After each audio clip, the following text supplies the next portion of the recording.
wabarakatuh. Alhamdulillah wassalatu wassalamu ala Rasulillah wa ala alihi wa sahbihi wa mawalah wa la hawla wa la quwata illa billahi wa ba'du. Alhamdulillah, di pagi hari ini kita bisa berjumpa walaupun lewat media sosial Humairah Channel, dan ada sedikit faedah yang akan saya sampaikan di pagi hari ini berkenaan dengan 6 salat yang manusia terkadang lalai untuk melakukannya. Dan ini sebagai nasihat bagi saya pribadi dan juga kita semuanya, bahwa ada solat-solat yang terkadang kita lalai melupakannya, padahal 6 solat ini sangat dianjurkan dan sunnah untuk dilakukan dan memiliki faedah yang sangat-sangat besar sekali dalam kehidupan kita. Apa 6 salat yang dilalaikan yang sedikit sekali manusia mau mengerjakannya? Tidak memperpanjang mukaddimah, yang pertama salat at-taubah, salat taubat. Siapa di antara kita yang tidak melakukan dosa, baik dosa besar ataupun dosa kecil? Setiap kita pasti melakukan dosa. Karena memang dosa itu sesuatu yang sudah menjadi kebiasaan manusia melakukannya. Mata ini bisa berbuat dosa, lisan juga bisa berbuat dosa, telinga juga bisa berbuat dosa, tangan, kaki, pikiran, dan begitu seterusnya. Tetapi kalau kita melihat sunnah Nabi SAW, apabila seseorang itu melakukan dosa, maka Nabi SAW mengatakan dalam hadis Abu Bakar As-Siddiq radhiyallahu an, dia mendengar Nabi SAW bersabda, "Ma min 'abdin yudhnibu dhanban fayuhsinu at-tuhura thumma yakum fayusalli rak'ataini thumma yastaghfirillaha illa ghufira lahu." Kata Nabi SAW, tidaklah seorang hamba melakukan dosa, kemudian dia memperbaiki wudu, kemudian dia salat 2 rakaat, kemudian dia pun istighfar kepada Allah Subhanahu wa taala, apa yang terjadi? Allah akan ampuni dosa-dosanya. Kemudian Nabi SAW membacakan ayat surah Al-Imran ayat 135. Walladzina idza fa'alu fahishatan aw zalamu anfusahum dzakarullaha fastaghfaru lidzunubihim wa man yaghfiru dzunuba illallah wa lam yusirru ala ma fa'alu wa hum ya'lamun. Dan orang-orang yang apabila mereka melakukan fahisyah, sebuah dosa, ataupun mereka mendolimi diri mereka, mereka segera mengingat Allah, artinya segera salat. Kemudian mereka meminta ampun akan dosa-dosa mereka, karena tidak ada yang bisa mengampuni dosa kecuali Allah. Dan mereka tidak melakukan terus-menerus atas apa yang mereka lakukan, sementara mereka tahu itu sebuah dosa. Ma'asyiral muslimin yang dimuliakan Allah Subhanahu wa taala, maka inilah salat yang selalu kita lupakan. Apabila kita melakukan dosa, harusnya kita segera berwudu, kemudian salat dan minta ampun, supaya jangan dosa itu tertumpuk besar sehingga menjadi aran, menjadi penghalang hidayah dalam hati kita. Na'udzubillah. Ini yang pertama. Yang kedua, salat wudu. Salat wudu ini keutamanya sangat besar sekali. Tapi siapa di antara kita yang selalu melakukan apabila setiap wudu kemudian kita solat 2 rakaat, yang disebut dengan solat sunnah wudu. Satu hari Nabi SAW pernah memanggil Bilal dan mengatakan, "Ya Bilal, wahai Bilal, inni sami'tu khaskhasataka fil jannah, madza tasna?" Wahai Bilal, ketika aku masuk ke dalam sorga, aku mendengar suara terompahmu di sorga. Apa yang kau lakukan? Maka Bilal mengatakan, "Ma'alimtu amalan arja indi anni lam atatahhar tuhuran illa fi sa'ati lailin aw naharin illa sallaitu bidzalika at-tahur ma kutiba li an usalliya." Kata Bilal ibn Abi Rabah, dia mengatakan, tidaklah aku mengetahui satu amalan yang itu sangat penting menurutku setelah aku melakukan berwudu baik di malam hari atau di siang hari, kecuali aku akan melaksanakan solat at-tuhur ataupun solat berwudu, solat selepas wudu. Itulah yang dilakukan Bilal ibn Rabah, melakukan solat setelah wudu. Dan Nabi SAW menjanjikan bahwa orang yang senantiasa melakukan salat sunnah setelah wudu, maka dosa-dosanya akan diampuni oleh Allah Subhanahu wa taala. Dalam riwayat, wajabat lahul jannah, maka dijamin masuk surga. Kata Nabi SAW, "Man tawadda'a nahwa wudu'i hada." Siapa yang berwudu seperti wuduku ini, kata Rasul. "Thumma qama faraka'a rak'ataini." Kemudian dia berdiri melaksanakan 2 rakaat salat, la yuhadditsu fiha nafsahu. Dan dia tidak berbicara antara wudu dengan salat, artinya dia lakukan penuh dengan kehusyuan, ghufira lahu ma taqaddama min dhanbi, maka akan diampuni dosa-dosanya. Dalam riwayat, wajabat lahul jannah, maka dijamin masuk surga. Subhanallah. Lihat keistimewaan salat selepas wudu. Dosa kita diampuni dan ada jaminan dari Allah Subhanahu wa taala dengan surga. Tapi sekali lagi saya katakan, betapa banyak di antara kita ini yang melaksanakan sunnah wudu ini. Kadang-kadang kita lalai. Saya, Anda, kadang-kadang kita lalai melakukan ini. Padahal luar biasa pahala yang akan didapat orang yang melaksanakan 2 rakaat wudu itu. Kemudian yang ketiga, salat ketika tertimpa musibah. Kita tahu bahwa manusia tidak lepas daripada musibah.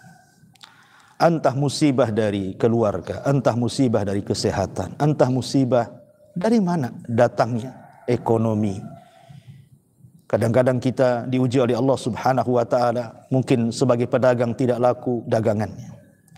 Mungkin seorang pengusaha kolab perusahaannya.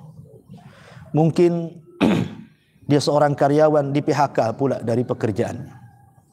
Atau mungkin pribadi kita diuji dengan berbagai macam penyakit. Ataupun ditimpa musibah, mungkin harta kita habis, entah kena musibah, entah apalah musibah yang terkadang mau tidak mau, suka ataupun tidak suka, terkadang Allah Subhanahu wa taala menurunkan musibah kepada kita. Tetapi Allah Subhanahu wa taala tidak membiarkan musibah itu berlarut-larut pada diri kita. Allah memberikan solusi. Dan itu dicontohkan Nabi SAW apabila terjadi kesulitan yang dia tidak bisa keluar dari situ. Maka dijelaskan dalam hadis yang dikeluarkan Abi Dawud, Imam Ahmad dari hadis Hudzaifah ibn Yaman. Kata Nabi SAW, kata beliau, "Kana Nabi SAW idza hazabahul amru fazi'a ila shalah." Jadi Nabi SAW itu apabila ada masalah besar, ada masalah berat, maka beliau segera melaksanakan sholat. Dan ini hukumnya sunnah. Kenapa demikian? Kita tahu bahwa musibah ini datang dari Allah Subhanahu wa ta'ala. Dan Allah juga yang akan mengangkat musibah ini. Dan tidak ada tempat kita berdialog dengan Allah, mengeluhkan masalah kita, mengeluhkan musibah kita, mengeluhkan persoalan-persoalan kita, kecuali di saat kita sholat. Itulah pertemuan kita dengan Allah di dunia. itulah pertemuan kita dengan Rabb kita di dunia. Alladzina yadhunnuna annahum mulaqu rabbi. Orang-orang yang yakin dia sedang berjumpa dengan Allah Subhanahu wa taala. Maka ini salah satu solusi yang diberikan Nabi SAW kalau kita ada masalah, tertimpa musibah, maka segeralah menghadap Allah Subhanahu wa taala. Semoga musibah itu cepat diurai oleh Allah Azza wa Jalla dan kita mendapatkan ketenangan hidup. Ma'asyiral muslimin yang dimuliakan Allah Subhanahu wa taala, ini yang ketiga. Kemudian yang keempat, yang sering dilupakan oleh manusia adalah salat sunnah sebelum maghrib. Salat sunnah sebelum maghrib itu disunnahkan karena dalam hadis secara umum Nabi SAW mengatakan baina adzanaini as-salat, bahwa di antara dua azan itu sebenarnya ada salat. Maksudnya dua azan di sini artinya antara azan dan qomat. Terkadang manusia mereka lebih mengutamakan salat sunnah rawatib. Kita lihat kalau salat sunnah rawatib, alhamdulillah, manusia banyak melakukannya. Dan kita bisa saksikan masyarakat awam pun mereka banyak melakukan salat sunnah rawatib qobliyah dan ba'diyah. Dan tentu ini sesuatu yang afdal karena memang salat rawatib adalah salat yang sangat afdal dari salat-salat sunnah dibandingkan salat 2 rakaat sebelum maghrib, kan itu disebut salat nafilah. Tapi walaupun demikian, orang yang mengerjakannya dapat keutamaan. Baik keutamaan secara umum, apabila seseorang kemudian ingin melaksanakan 2 rakaat salat maghrib, secara otomatis tentu dia akan segera persiapan untuk salat maghrib. Artinya, kalau dia melaksanakan 2 rakaat salat sunnah, bagi laki-laki di masjid tentu dia akan mengikuti salat jamaah. Dan kalau bagi perempuan tentu dia akan salat maghrib tepat waktu. Kemudian juga bisa lebih menghusyukkan salat maghrib itu sendiri. Dan juga menambah pahala salat sunnah. Makanya Nabi SAW mengatakan kepada para sahabatnya, sallu qablal maghrib, salatlah kalian sebelum salat maghrib. Sallu qablal maghrib, salatlah kalian sebelum salat maghrib. Thumma qala fi thalithati liman syaa. Kemudian setelah dia memerintahkan 3 kali, baru Rasulullah SAW di ujung hadis mengatakan bagi yang berkehendak. Bagi yang berkehendak salat, silahkan salat. Tetapi dari sini bagaimana perintah Nabi SAW sampai 3 kali terulang menunjukkan bahwa salat ini juga memiliki keistimewaan yang luar biasa. Makanya sahabat Nabi SAW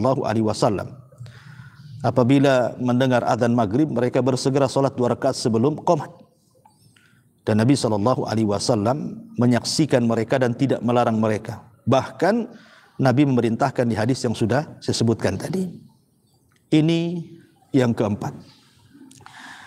Kemudian yang kelima, yang dilupakan manusia juga adalah salat ketika berangkat safar dan ketika pulang safar. Ini hampir manusia jarang melakukannya. Padahal sunnah Nabi SAW sebagaimana dijelaskan dalam hadis Bukhari dari Ka'ab, anna Nabi SAW kana idza qadima min safarin dhaha dakhala al-masjid. Idza qadima min as-safari dhuha dakhala al-masjid fa shalla rak'ataini qabla an yajlis. Kata Ka'ab, Nabi SAW apabila datang dari safar di waktu duha umpamanya, maka beliau masuk ke dalam masjid kemudian salat 2 rakaat sebelum duduk. Artinya ini sunnah salat setelah datang dari safar. Begitu juga sunnah apabila kita hendak memulai melakukan safar. Sampai-sampai Al-Imam Abi Dawud rahimahullahu ta'ala dalam sunannya membuat bab fis salati indal qudumi minas safar. Bab tentang sunnahnya salat datang dari safar.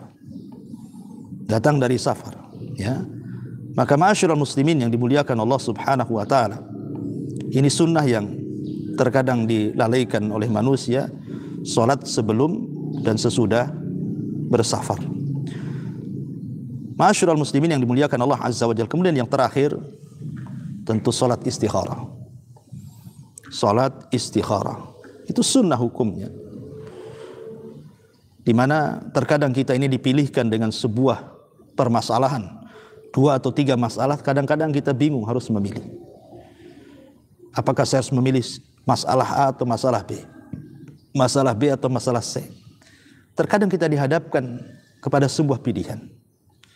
Maka tentu kita akan memilih yang terbaik dari pilihan-pilihan tersebut, dan tidaklah kita memilih pilihan yang terbaik kecuali karena bimbingan Allah Subhanahu wa taala.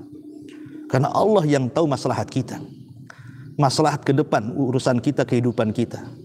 Maka mintalah kepada Allah yang sudah mentakdirkan segalanya untuk kehidupan kita, supaya Allah memilihkan kepada kita pilihan yang terbaik. Inilah di antara 6 salat terkadang manusia lupa untuk melalaikannya, padahal kita tahu bahwa 6 salat ini kalau kita kerjakan luar biasa keutamaan, kemuliaan dan pahalanya di sisi Allah Subhanahu wa taala. Mudah-mudahan faedah pagi bermanfaat untuk saya dan jamaah sekalian. Subhanakallah bihamdika asyhadu an la ilaha illa anta astaghfiruka wa atubu ilaik. Allahu taala alam. Assalamualaikum warahmatullahi wabarakatuh.